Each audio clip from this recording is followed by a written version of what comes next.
What's going on, guys? This is Rob, and we are back with Curse of the White Knight. Now, if you're looking to catch up on everything that we've done, make sure you guys check the link down in the description. That'll send you to the playlist, which will get you caught up on everything we've covered so far. But in effect, in the last video that we did, we basically found out that Bruce Wayne is not actually a Wayne. That instead, what had happened is that in the early days of Gotham City, you had Bakar and you had Edmund Wayne. And Bakar was more or less like a religious fanatic, but he had killed Edmund Wayne and then stolen his identity. So the reality here is that from a DNA perspective, Bruce Wayne's not a Wayne, and he never was. His parents aren't Waynes. None of them are Waynes. It's literally a stolen identity.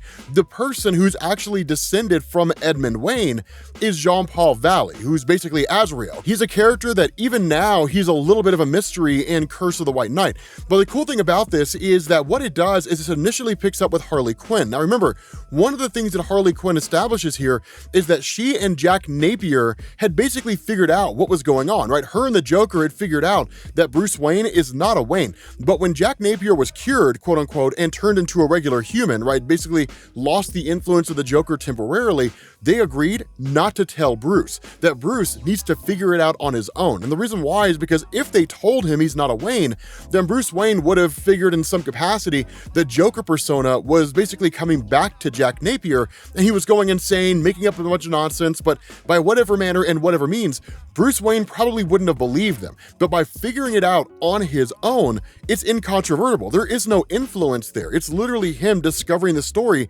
as it's truly been told. And that's kind of the ironic thing, is that opposed to looking at Harley Quinn as a betrayer, he actually looks at it from the perspective of, okay, that kind of makes sense. But the reality here is there's much bigger things going on here. One of the things that we've learned in Curse of the White Knight is that one of the reasons why Gotham sucks so bad is you have like the elites, right? The ultra wealthy who are doing things like making life hard for people in the middle or the lower class, keeping them below a certain economic threshold so they can never really move up financially, things along those lines, right? In a lot of ways, keeping people in the city of Gotham in a state of almost consistent destitution and poverty. Bruce Wayne also figured out that he's actually a contributor to everything that's going on with the elites. He's one of them. And when Harley Quinn asked the question, how could you possibly not know that's the case? Like, how could you not know that you're a person who contributes to these ultra wealthy people? The response of Bruce Wayne is, there was no way to know. I spend my nights basically beating up criminals, and I spend my days combing over crime scenes and looking over documentation. I have a very, very small role in what goes on with the money that I have and so on and so forth. I trust other people to take care of that for me. And so right, wrong, or otherwise, he is literally part of the problem. He just simply didn't know it. And that's the irony behind Curse of the White Knight, is what Sean Murphy has really done here over the course of the original story and then this story is he's established this idea that where we under normal circumstances look at Bruce Wayne in the main DC universe as a guy who uses his wealth and his resources to try to help make the city of Gotham better, in this universe, he's largely derelict in that. He doesn't really focus on using his money to improve the lives of the people in Gotham. His money is just a means to an end. So it really kind of becomes an answer to the question, what happens when you have a person worth potentially hundreds of billions of dollars that never pays attention to where their money's going and only focuses on that income so long as it helps them achieve their goal of being a vigilante? It's how his role and his money was able to be manipulated. It's how Jack Napier was able to spin the idea that Batman is actually more of a problem for the city of Gotham than anything else. And that's one of the things that he hits at here. In his conversation with Harley Quinn, he comes to this realization, Batman really is a problem for the city of Gotham. The truth about this is that me pummeling criminals, beating them up in the middle of the night, sure, there are people who do this because they're inherently bad people and they do bad things, but there are also people who would do it out of desperation. But the truth about this is that my dereliction to how my money was being spent, and in effect, chasing a problem that I am helping to contribute to, that's an issue. So Gotham City doesn't need Batman, Gotham City needs Bruce Wayne. And so that's the cool thing, is because what he does is he basically puts out this idea. He intends to abandon the role. He intends to walk away from being Batman, right? Batman will die and Bruce Wayne will live. That's the cool thing about this, is because following that, of course, he goes to visit Barbara Gordon. He doesn't really tell her anything that he didn't tell Harley Quinn, right? Barbara Gordon she's really not as well informed about the whole Edmund Wayne and Bakara, that whole situation. He fills her in on that, but he essentially tells her, I intend to leave. I intend to to vacate. And so while the city of Gotham is on the hunt for Jean-Paul Valley, who killed all those different criminals at Arkham Asylum, who's taken out cops, who killed Commissioner Gordon, right? He's a vigilante Batman by all standards of measurement, where this whole thing is being done by the cops, and they literally launch a kind of announcement to the city of Gotham that's more or less, if you see something, say something. Batman interrupts it all, right? And he makes this just kind of amazing speech here, right? Check this out. He says, "For decades, it's been my honor to serve you, fighting crime, saving lives, trying to make this a better place. But I knew it couldn't go on forever. It's clear to me now that the era of Batman must come to an end. Wearing this cape was a simple idea, born in a simpler time. At first, I just wanted to help catch the bad guys. But over the years, things have gotten more complicated. It's no longer a childish game of cops and robbers. It's serial killers, monsters, and super criminals. When I started out, all I needed to catch them was a rope and handcuffs. But now I'm a one-man army who does as much damage to you as I do to them. I used to be a hero from the Golden Age, but now I'm a villain. And that's why Jack Napier beat me, by saying what I was afraid to admit. That's why I'm supporting the Napier Initiative. Being Batman means being whatever Gotham needs me to be. And what you all need now is to know the truth, that Batman is really Bruce Wayne." He dumps his identity out there for the entire city of Gotham, right? He says, "I recently learned that the Wayne Empire has been hijacked by those who have corrupted Gotham the most, by the elites, which makes me complicit in their crimes, which makes me even more responsible for criminals like Joker and Azrael. That's why I'm giving it all away, to destroy the elites and give Gotham back to the people. My fortune doesn't belong to me. It belongs to you. Wayne Corp and all of its subsidiaries will be dissolved. My entire inheritance will be put into a nonprofit that will create better schools, libraries, homeless shelters, and scholarships. Everything we generate will be donated right back to Gotham, offsetting your taxes for decades. Gotham will no longer be a city of darkness, it'll be a city of light. It will be a place without shadows, a place without Batman. But first, I need a favor. Azrael's still out there. As soon as the sun goes down, he'll make his move. I can get him, but I don't want anybody else getting hurt. That's why I'm asking all of you to stay off the streets until I can catch him. I'm asking for your forgiveness.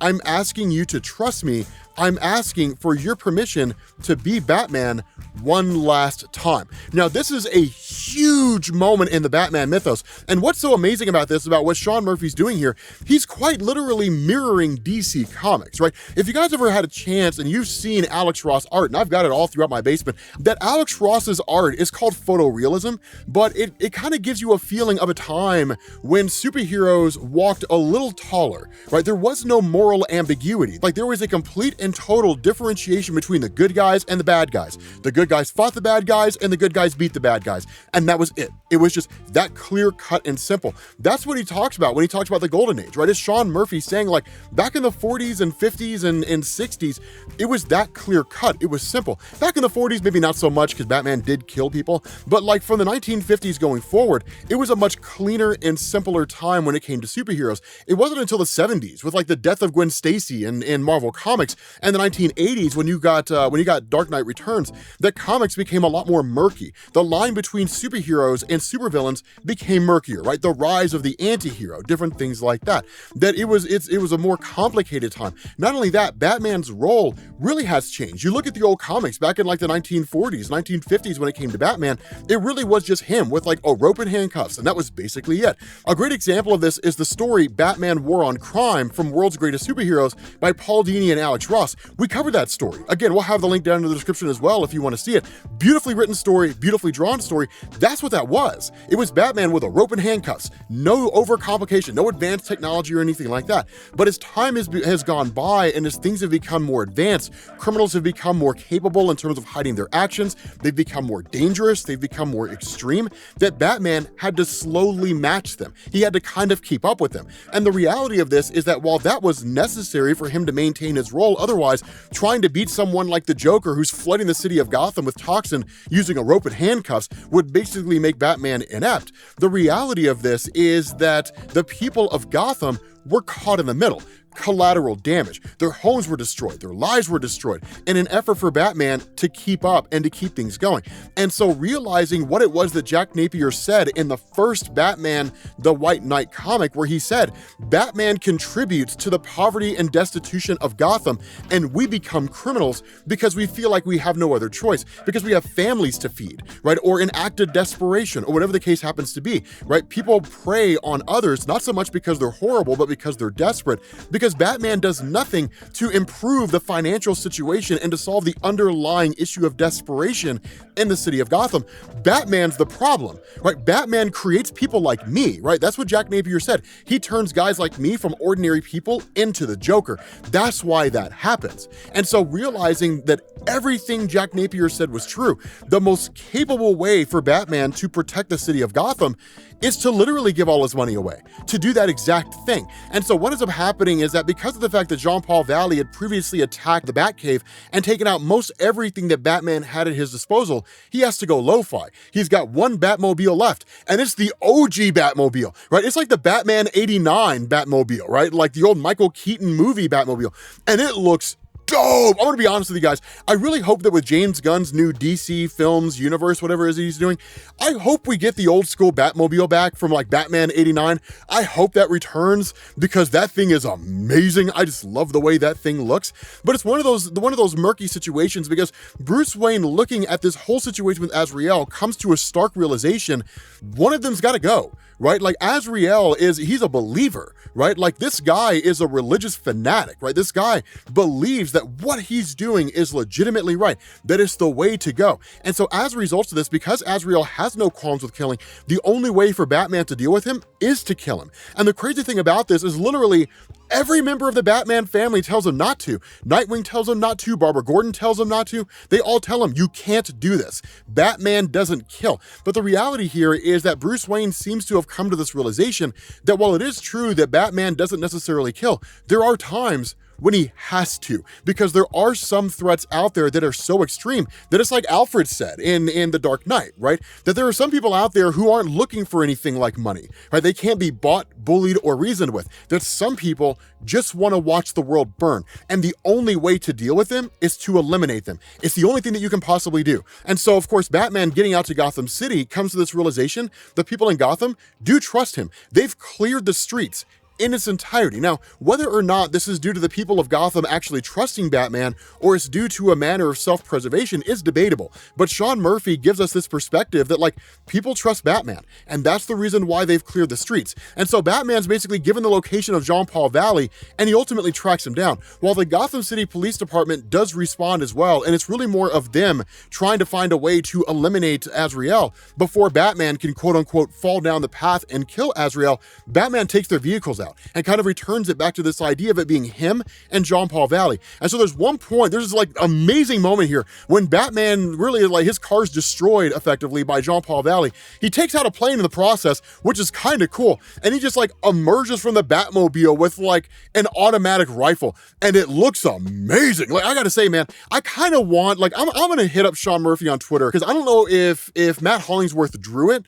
or if Sean Murphy was the one who drew it. I think Matt Hollingsworth did. I'm gonna hit him up and be like, hey man, is there any way for you to like get this to me as like a full page thing? Like, I'll pay for it, man. Like, of course I would, right? It's your time, right? Like, I will pay for that. But like, I kind of want this as like just a full comic panel, like a full comic page. Send that to me as like a work of art, and it would be amazing, because I would frame that, because it is dope. But like, the fight between the two is really, really interesting, because what goes on here is Jean-Paul Valley calls out Batman instantly, right? He calls him out in a moment, and he says, for all your talk and all your glitz and glamour, right? All the show you put on about how you don't kill and how you're better, is Gotham City really better off with you in it, right? It's the same argument that Jack Napier made, right? Have you made Gotham a better place? More so than that, like, at the end of the day, we're not different, you and I, right? He says, you travel the world seeking something bigger than yourself, something that would repair you, bring you peace, but you learned that there is no peace for someone like you. There's only war. And as you look back at the blood in your wake, you realize realize you've become too accepting of your demons, that you've lost your soul. So you tried to save yourself by reaching out to those around you, but they couldn't save you either because your war had become their war. Now here you are, all alone, trying to be a martyr in a battle that killed you a long time ago. And that's what's like, that perfectly encapsulates this battle between Jean-Paul Valley and Bruce Wayne.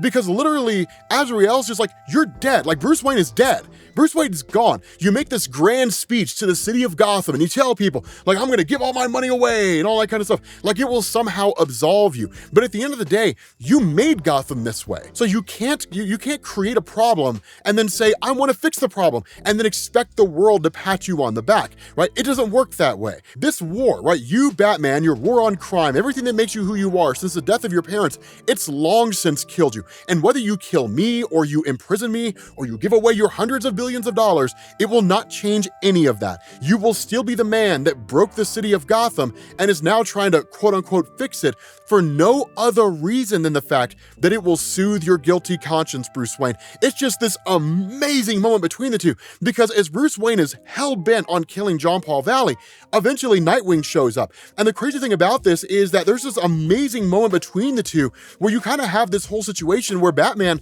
kind of seems hopeless, right? He's just like, everything I've done has made the city of Gotham worse. The city of Gotham doesn't need me or even Bruce Wayne. If I die fighting Jean-Paul Valley, the city's all the better for it, right? It's why he intended in handing himself over to the cops, right? Turning himself in and saying, like, I've operated as a vigilante for all these years, I'm not above the law, therefore I should be subject to the law, that kind of thing. But Nightwing's whole stance here is, you don't understand. You have this belief that because of the fact that you screwed up, right? Because of the fact that Batman or Bruce Wayne, Wayne Corp or whatever, because it's contributed to the collapse of Gotham City, that you've somehow made the city worse in its entirety. But the statements of Jean-Paul Valley are the ramblings of a madman, right? This guy is just babbling on about things he doesn't understand anything about. The reality here is, sure, you could have used your hundreds of billions of dollars to make Gotham better and so on and so forth, but you did the best you could with what you had, right? You were suffering and you were struggling and you were in pain and your parents were dead and you wanted to find some semblance of meaning there. Gotham City is not as perfect as it could be, right? It's not this amazing, just incredible place. It's not a light of the world, but it is better than what it was, right? What would Gotham City look like, Batman, if you didn't exist? Right? Like, if you weren't here, what would Gotham City look like? And to a degree, it's one of those things where Batman doesn't necessarily seem to want to listen, right? He's so hell-bent on his mission that at the end of the day, it's like, that guy's got to go. He's got to die. And if I die in the process, that's fine. And so what's amazing about this is that Batman kind of has a second showdown with Jean-Paul Valley, right? Runs into him yet again. And the funny thing about this is that Batman kind of is realizing what's going on, and it is a kind of fight to the death, that he wants to go down swinging, right? Wants to go down his way. And so he brings like these two rapiers. Now, here's the important thing behind this. We didn't necessarily cover this. The reason why Batman does this is because at the beginning of the story, or the beginning of this video, really like this one part, that when his parents had been killed, that he was actually crying to Alfred. And he said the reason why they died is because he wanted to go see Zorro. And the reason why he wanted to go see Zorro is because his dad said he couldn't play with the swords because they would hurt him. And that by watching Zorro, he could learn how to use swords so that he could play with them and that he wouldn't hurt himself, right? And that because of that whole situation, from a child's perspective, that's why his parents died. Now, the reality is that's not the case, right? You know that, and I know that, and Bruce Wayne as an adult knows that. But when you're a little kid, your brain has a way of trying to rationalize things as best it can, and oftentimes blaming yourself for when things go wrong. And so as a result of that, there was kind of this really beautiful moment where Alfred said, okay, so I'll make a deal with you, Bruce Wayne.